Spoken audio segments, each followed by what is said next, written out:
Non c'è stato nulla da fare per Pietro Passarella, il 19enne di Rovereto, residente a Mestre da qualche mese, che sabato sera è stato colpito da un malore mentre nuotava nella piscina di via Circonvallazione a Mestre, dove era andato da solo. Un buon nuotatore, perché anche sabato aveva nuotato un'ora prima dell'incidente, quindi non era un dilettante da seguire con più attenzione del particolare. Faceva degli esercizi di apnea, non era un professionista, diciamo, o un atleta apneista, un appassionato, ecco.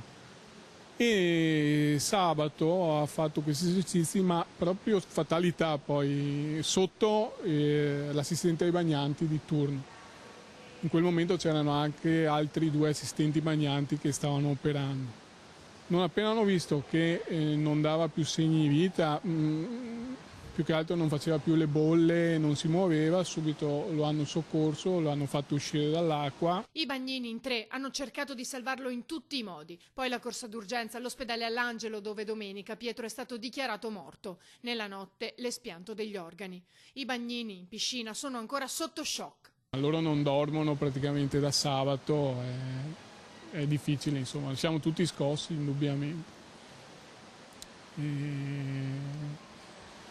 L'impianto resta aperto, noi garantiamo l'attività, però chiaramente l'umore non è buono, insomma, è sotto i tacchi.